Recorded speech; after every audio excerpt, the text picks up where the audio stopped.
Right, part 2, the post-war world.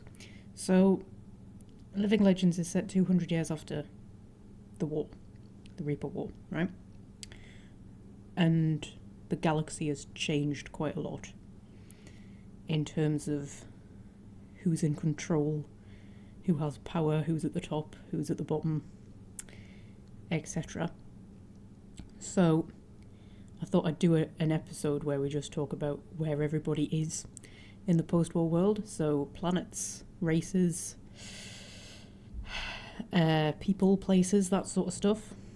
And just kind of like, how things have changed and flipped, because the Mass Effect universe is looking a little bit different in my fanfiction to what it looks like in the games, because it's evolved and changed because of the Reaper War. So, this is actually my third attempt at recording this one, because it turned out to be a lot more complex than what I thought it was, and I've had to sit down and write an essay-length list of very comprehensive notes, which is 4 pages long, just of bullet points. So, might be a bit of a lengthy one, this one, but anyway, we are going to start with Earth and the HTA. So, we do visit Earth quite early on in Living Legends. Earth is very different to what it was before the Reaper War. Earth is, of course, where the final battle took place. Earth was the second homeworld to get invaded after the Batarians. Is that true? Did the Batarian homeworld get invaded first? I think it did, didn't it? Oh, I should have checked my facts before starting this. I think that's true. But Earth definitely took a battering during the war. I mean, everywhere did, but I think Earth more so than most. So Earth was pretty decimated. But it was where the final battle was fought. It was where a lot of the survivors would have ended up.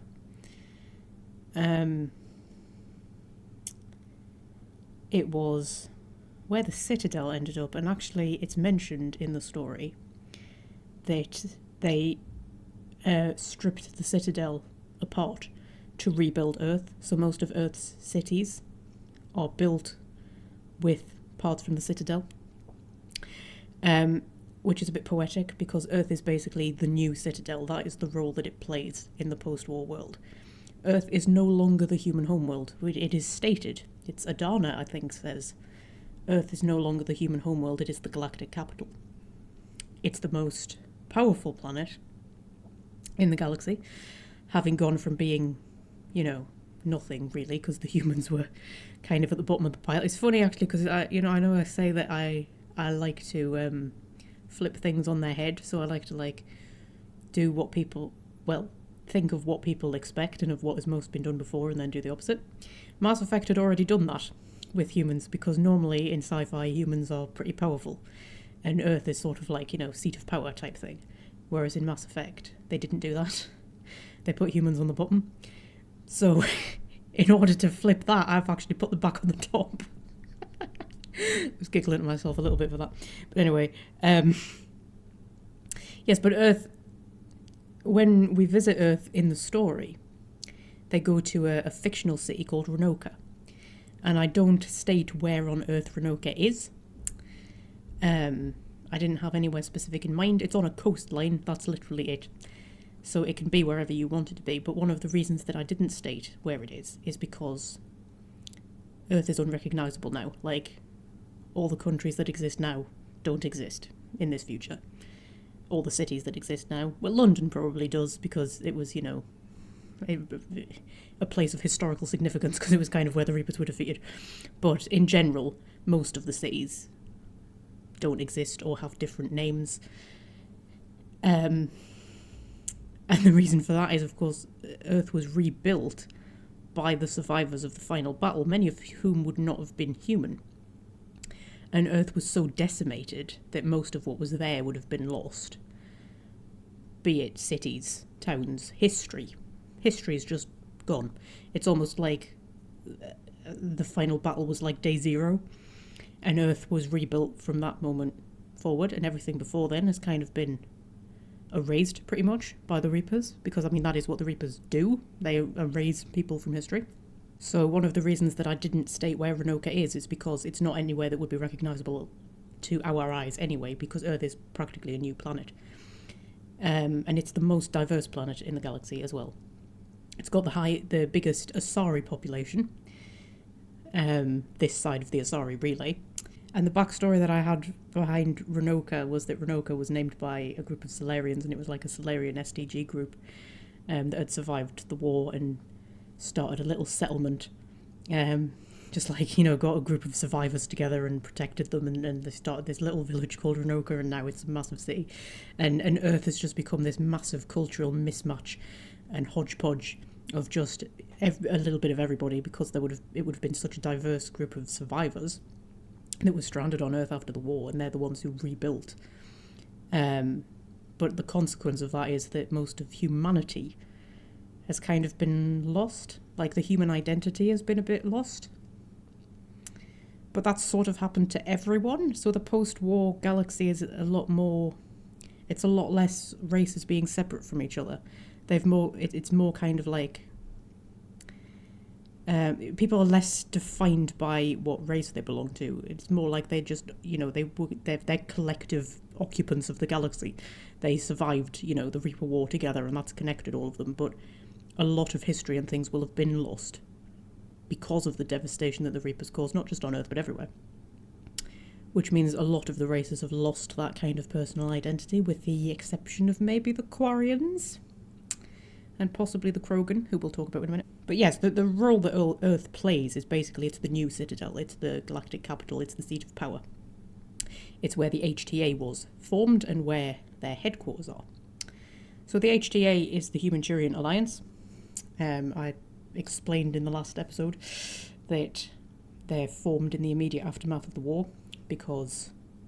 Well, they're formed on Earth in the immediate aftermath of the war because you've got the Turian military, who are like holding up the best out of everybody, and then you've got what's left of the Human Alliance and the human political leaders, who are best placed to lead because, they're on Earth, and they just kind of come together and they form the HTA, which is the Human-Turian Alliance, and it's literally just a way of keeping order. In the beginning, that's all it is, because they need to distribute food and rations without, raiding and bandits becoming a thing. They need to protect people, they need to make sure everybody's fed and has access to medical supplies, and everyone has a bed to sleep in, and there's chaos, and nobody knows who's in charge, who's in control. Everybody's trying to grapple for power, and the HTA is formed to just keep order, and that's what it is in the beginning. By the time we've got to Living Legends, 200 years later, the HTA basically runs the galaxy. But what's interesting is they're a corporation, they're not a government. There isn't like a galactic government, there isn't, like the Citadel Council, there isn't anything like that. The HTA are a corporation, and they are run by an elected board of directors, but they won't be elected by the people, they're elected by, other people in the company. But they govern. They're a corporation, but they govern. And that's mostly because they just happen to have the most power and the most resources and the most money. And they've sort of implemented galactic laws, which they, they can do that because they have the resources to enforce them. If you've got the resources to enforce a law, then you can implement a law regardless of whether you're a government or not. Now, whether they are actually going to be made up of just humans and Turians, I think probably not by this point. It's very unlikely that they just kind of go, oh no, you're an Asari, you're not allowed in. It's probably still called the Human-Turian Alliance because that was its origins. It originated from the Human Alliance and the Turian military coming together. But I'm not planning for it to be like exclusively humans and Turians, but because that's what it started with, both the humans and the Turians are now very powerful. They're like the two most powerful races. Assuming you consider, if we're going to separate people by race, but like I've said, that's not really such a thing anymore in the post-war world. They've sort of, things have become a lot more complicated and meshed together just because of how the war displaced everybody and, destroyed so much history, destroyed homeworlds, that sort of thing. And since we're mentioning the Turians, I will just quickly mention, I did come up with a little bit of backstory for what's happened on Palaven. So, Palaven was rebuilt and is now thriving. But it was rebuilt by Turians with help from the Krogan. So I also had the Turians and the Krogan, becoming allies as well. So it's all the people who used to be rivals are now coming together as allies. And the the Durians and the Krogan rebuilt Palaven together. So that's where we find Earth in the HTA. Moving on to Rannoch and the Quarians. So, humans and Turians are the two most powerful races in the galaxy. The Quarians are the third most powerful race in the galaxy. Because you know me, they start during the games they were at the bottom, so I wanted to put them at the top. But I do have rationale behind it. So, in the immediate aftermath of the war, the Quarians' skills would have been invaluable, because Quarians are used to scavenging, they're used to living on limited resources. They're very good with technology. Now, all the technology went down and had to be repaired. Quarian engineers would have been invaluable to repairing all of this technology that went down. So what they did first was they repaired basic technology like omni-tools and stuff that they needed for everyday things. Then they started to repair ships, FTL drives, so that they could move around. Then they started to repair the relays one by one, but that was a long process. I've actually got that the relay to Asari space was the last one to be repaired, and it took 70 years. So it wasn't a fast process of, oh, let's just repair all the relays and everything, it'll go back to normal and it'll all be hunky-dory. It wasn't like that at all. For one thing, they would have needed a lot of EZO, I imagine, to repair the relays, and EZO was in limited supply, but we'll talk about that later. But Quarian engineers would have been really invaluable, so Quarians would suddenly go from being like second-class citizens to being really valued. The other reason is Rannoch was not invaded in the way that other homeworlds were, because it wasn't as valuable, because the Quarians weren't there. I mean, I know there were Reapers on Rannoch, but it wasn't as decimated as other homeworlds were, so they would have managed to rebuild quite quickly. And they would have had more of their personal identity, I think, than most of the other races. Just because of the way their society is, and they were always very separate from everybody else anyway. So, since they managed to rebuild their homeworld quite quickly, their skills were valued, would have made them very rich. So the Quarians are now rich, they're powerful, they have a beautiful homeworld, they don't wear their suits anymore. So, in the last episode I told you that Living Legends was a sequel to Consequences, which is a fanfiction I haven't written yet. It was actually technically a threequel, because Consequences had a sequel already in mind, called Unmasked, which we'll talk about actually in the episode that I'm going to do about Shepard and Liara, because it's going to be quite relevant. I seem to spend a lot of time talking about fanfictions I haven't written. Yeah, so Consequences was going to be the first one, which was the immediate aftermath of the war, when all of this kind of stuff would be established. 10 years after that was going to be a sequel called Unmasked, which was going to be all about the Quarians living outside their suits. So using, some of the work and research that the Geth would have done before they were destroyed, they learn how to boost their immune systems, and they can live outside their suits. So about 10 years after the war, they don't need their suits anymore. And it was going to be, I mean, I might still write it, you never know, quite a nice story where all of the crew come back together to come and support Tali, and they get to see Tali outside of her suit for the first time. But it was going to go very deep into like Quarian politics and stuff, and there would be some sort of political scandal going on and blah blah blah blah blah. But anyway, the Quarians no longer need their suits. So yes, we've got Quarians wandering around without their suits on, and they're all happy and lovely, and they're rich and they're powerful, and Rannoch's known for its universities and whatnot. So the Quarians are doing quite well, which leads us to Tachanka and the Krogan. So these are the other bottom of the pile ones that I've put at the top. So the genophage was cured during Mass Effect 3. Now, a lot of fans say, but if you cure the genophage, then you're going to have a massive problem of the Krogan expanding, because each mother has thousands of babies. Well, that is a problem. And it's not one that I haven't considered. But in the same way that in real life, back in the days before contraception, overpopulation was a huge problem, because there was no way of stopping pregnancies other than not having sex. But let's face it, that's not really realistic in the real world. And then family planning came in. right? And I always think, well, why is that not an option for the Krogan? Why can't we just have family planning? And I know they say that each mother can, yes, have thousands of babies, but you think there must be some way of reducing the number of offspring which isn't quite as extreme as the genophage. You know, you don't have to make them near infertile in order to control the numbers. Like, this is an advanced society, they have pretty advanced science, medical science, that I think could probably solve the problem, you know? So that's kind of what I've come up with, that they have a solution. I haven't quite stated exactly what it is, but, you know, there is a solution involving something like contraception and whatnot to make sure that they don't explode exponentially. Because even the Krogan won't want that, because they won't be able to support themselves. If they've got too many children being born, they won't be able to feed them all. So, you know. Anyway, much like the Quarians, the Krogan are quite rich and powerful these days. Because their numbers are... Well, they've replenished their numbers so quickly once the genophage was cured. They've expanded. They have other planets.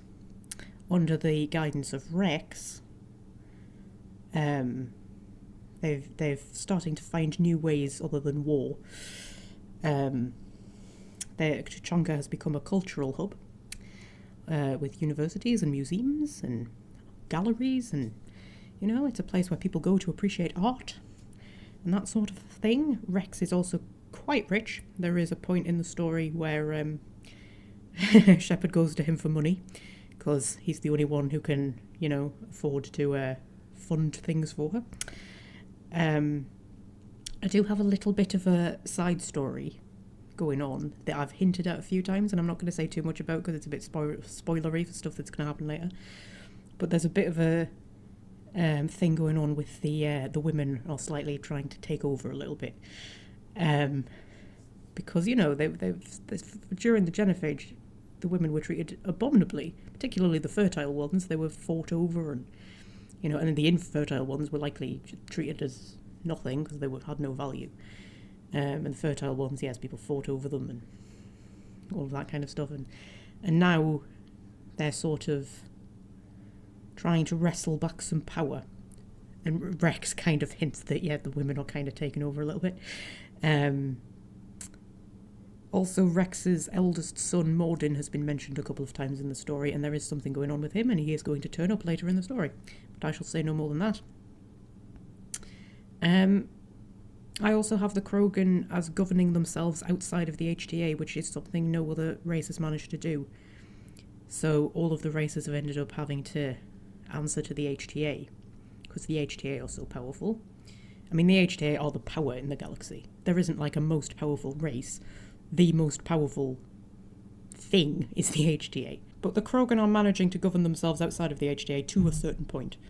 You know, they do still have to conform to certain HTA laws and all of that kind of thing. But I was just sort of thinking with Rex and his mindset and the Krogan sort of tenacity, I just think it would be difficult for the HTA to make the Krogan answer to them. And it's probably not a war they think worth fighting. So they just kind of let the Krogan get on and do what the Krogan are doing. Because the Krogan, you know, they're not trying to conquer the galaxy or anything. They just want to enrich themselves, and, you know, they've turned themselves into this kind of, you know, this seat of culture. They're like the Rome of the galaxy. Now, I don't actually have that much planned for any of the other races, to be honest, because it's not relevant to the story. So things like the Elcor and the Volus, and the Hanar and stuff like that, I'm afraid I haven't really planned much for them. I did write something for the Solarians in my notes. Right, so this is what I wrote. I don't think it's ever going to be mentioned in the story, really, because it's not going to become relevant, because it's not very Solarian-based, the story, you know. But this is what I wrote for my notes when I was planning, like, the post-war world. Sakesh had gone through a long, by Solarian standards, period of unrest after the war. The Solarian SDG had clashed with the Dalatrases when they joined the war effort against their orders, and this eventually led to several civil wars before the Solarian government was pulled down and replaced, and the SDG was disbanded. Of course, there were rumours that the SDG was still operating, whether true or not. Numerous conspiracy theories had turned them into the Solarian equivalent of the Illuminati. So that's kind of all I planned for the Solarians. I think we can kind of assume that the Solarians are plodding along as just a sort of, you know, middling kind of race. They're certainly not one of the most powerful, but they're probably not at the bottom of the pile either. I did mentioned something about the Batarians, because we have a Batarian squad member in Shepard's new squad.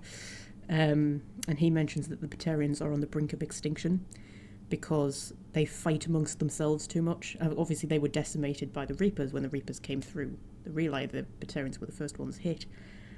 So, Batarian casualties during the war were huge, even compared to other races. And every sort of attempt that the Batarians have made to reclaim their homeworld and reclaim any kind of power has just ended in civil wars and them just fighting each other. And they're on the brink of extinction, to the point where marriages are planned. Well, they're not really marriages, they're more just like matches. So a male will be matched to, say, 7 or 8 different women and father children to all of them, because they're that desperate to get children so that they don't go extinct, that's just like the way it is.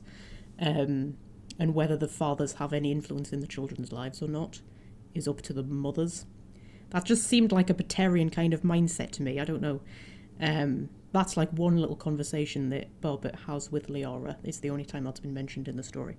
Whether I'm going to build on that or not, I don't really know. Depends whether I have room for it. Anyway, moving on to the Terminus systems.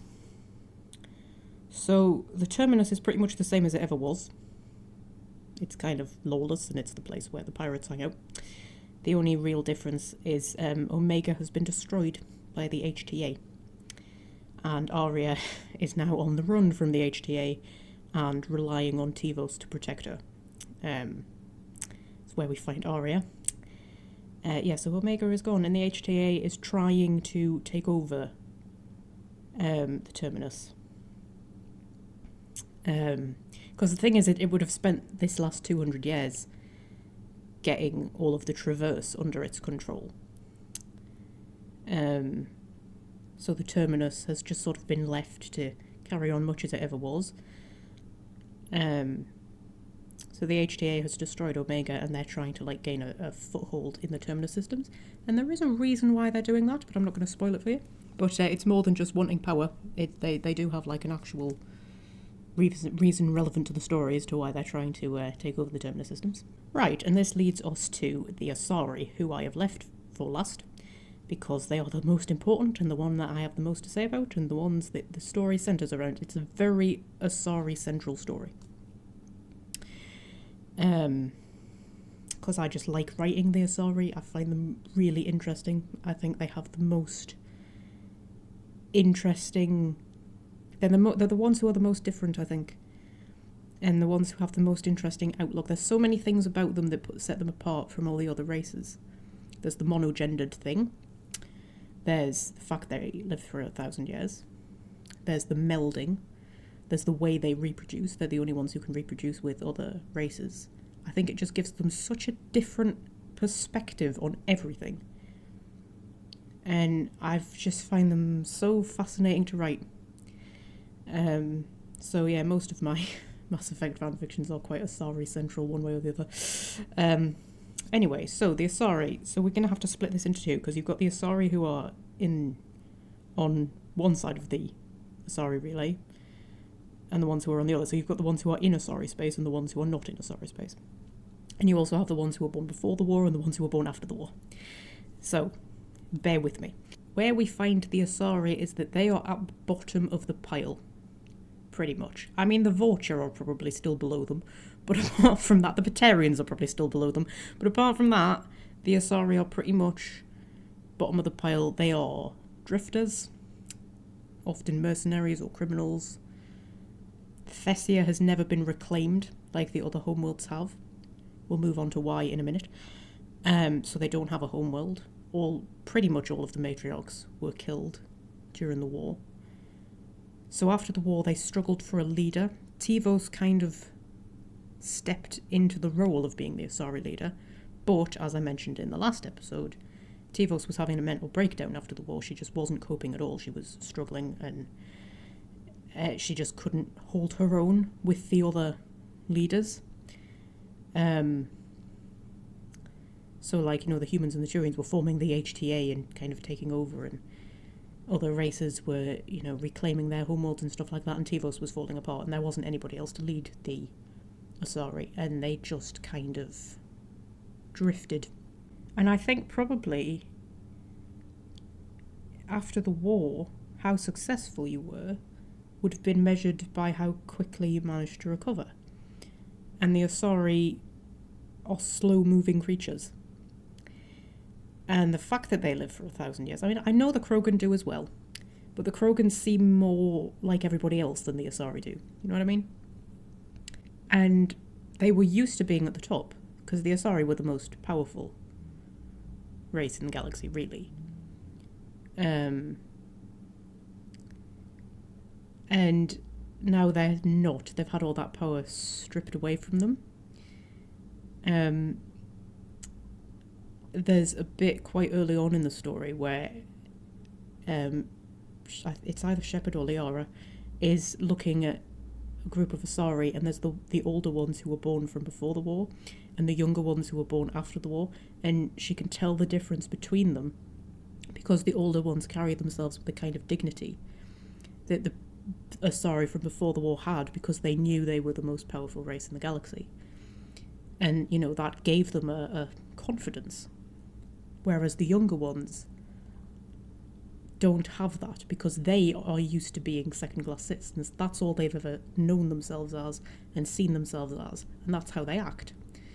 Whereas the older ones still remember this pre-war time where they were, respected and they were seen as sources of wisdom. Nobody sees them like that anymore.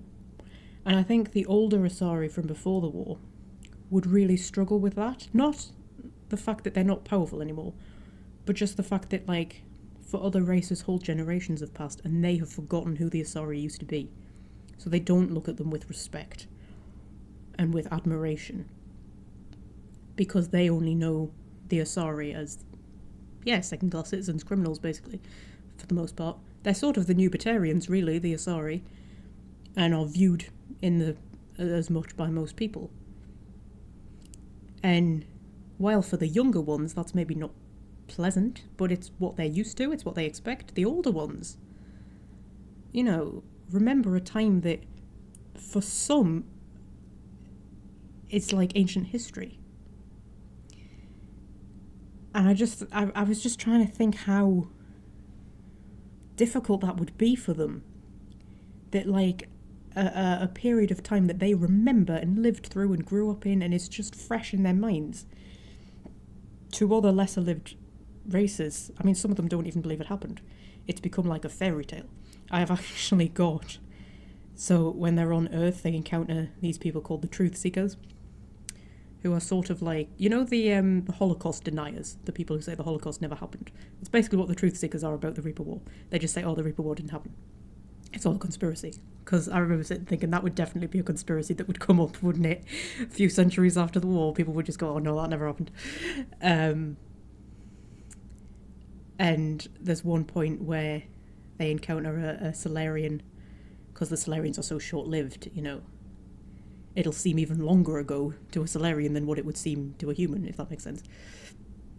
And one of the Asari says, I've got Liara and Shepard, and this Solarian doesn't believe that Liara and Shepard are real. It's almost like Liara and Shepard have become like King Arthur.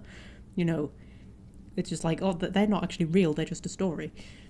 Because that's how long ago it seems to him as a Solarian. Whereas, even I know it's only 200 years, it's not that long of a time, but still. Whereas, to an Asari, it's like, wait, I lived through that. I lived through the thing that you now think is just a fairy tale. And that would isolate them and separate them from everybody else. They probably feel very much like they're living in a world that they don't belong in, a world that they don't recognise. It would be almost like, I don't know, going into stasis and waking up 200 years later in a world that isn't yours and that you don't belong in and that you don't recognise. That must be what it's like for them. And bearing in mind that 200 years to them doesn't even seem that long. It would seem like 20 years to us, which, alright, yeah, is a bit of a long time, but it's not like... Imagine if 20 years passed and everybody else thought 200 years had passed. So the Asari, as we find them, are really, really struggling for a place, struggling to figure out who they are. They don't have a leader. I mean, by living legends, Tivos has kind of like pulled herself together and recovered from our breakdown. But she's leading an expedition into Asari space to try and reclaim Thessia, but she's not like leader of the Asari people. The Asari people don't have a leader. They don't have a place. They don't have a planet. You know.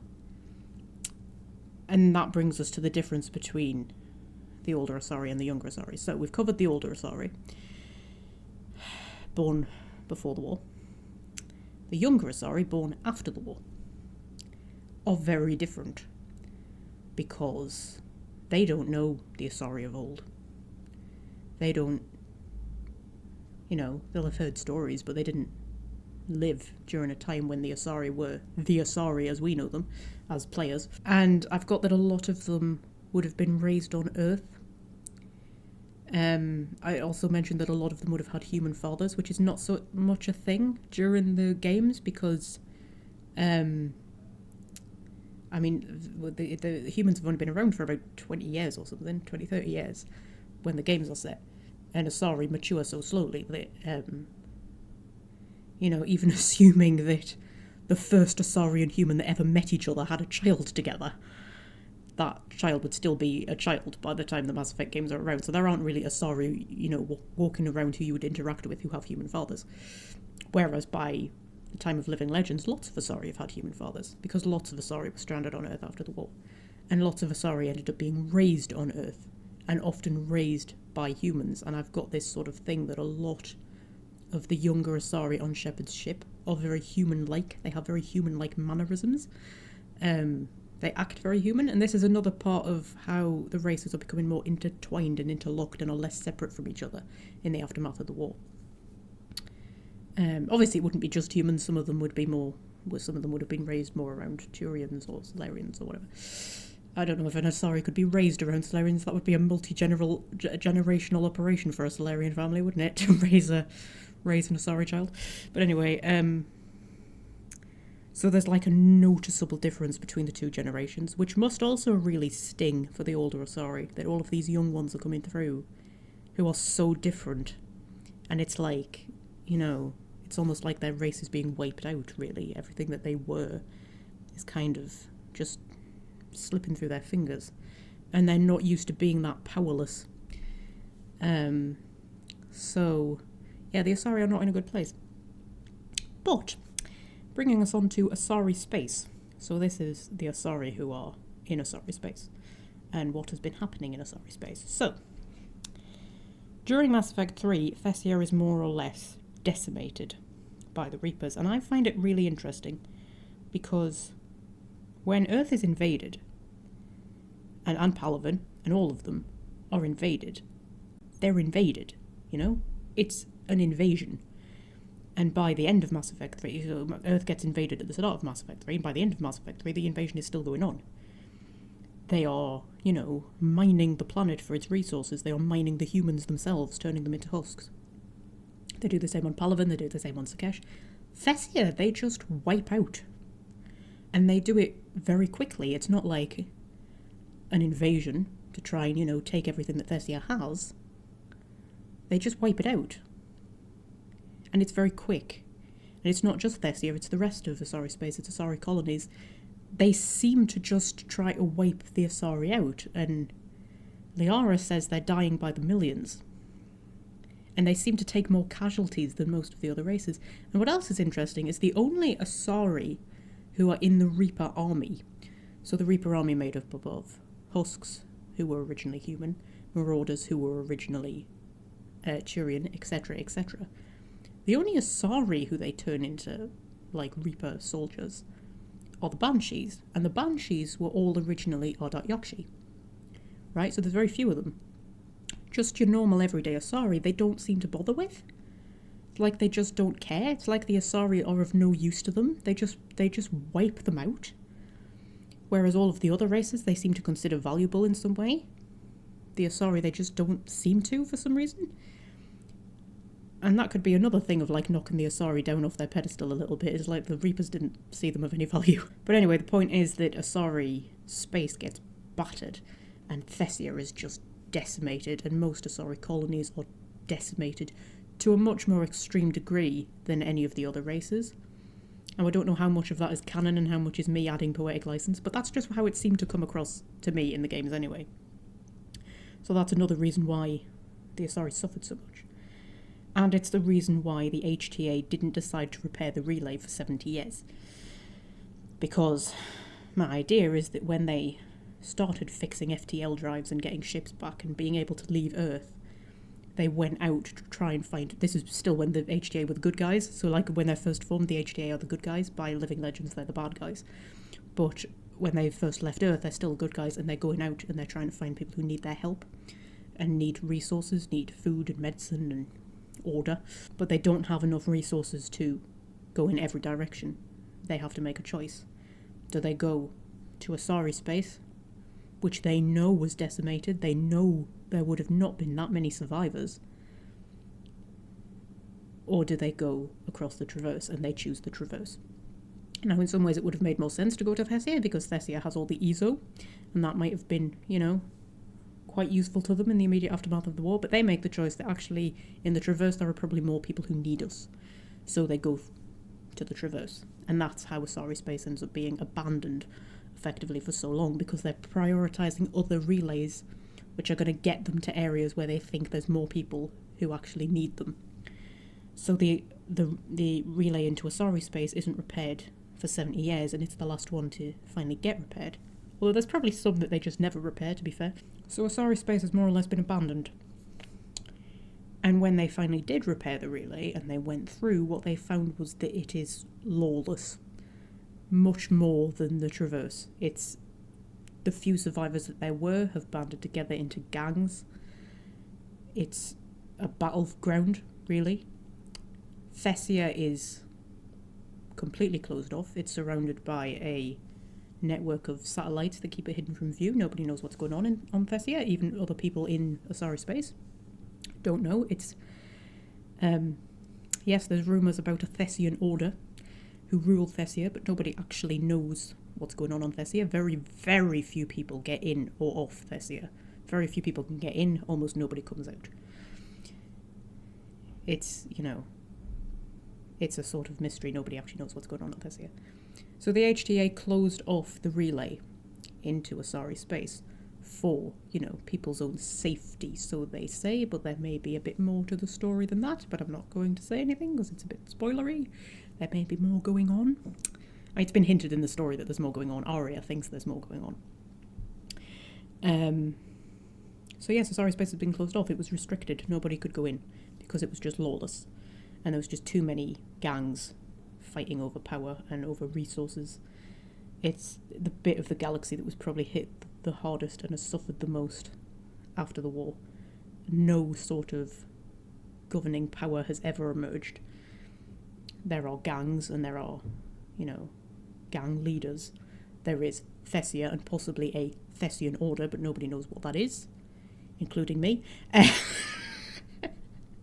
got a rough idea, but the Thessian order was something that I just came up with on the spot while I was writing a chapter, and I haven't fully planned who they actually are yet, full disclosure, but I do have a vague idea. But anyway, so yes, that's Asari space.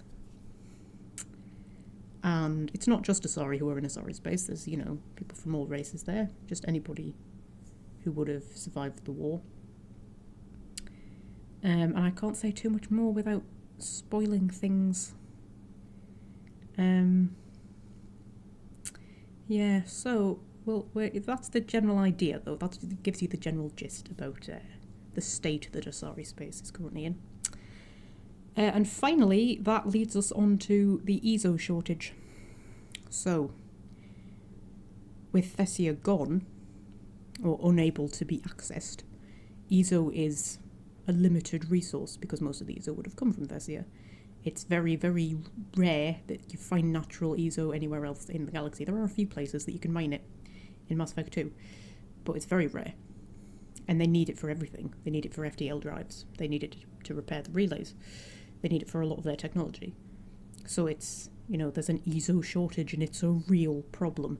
And one of the reasons that the HTA is so powerful is because they control all the EZO in the galaxy.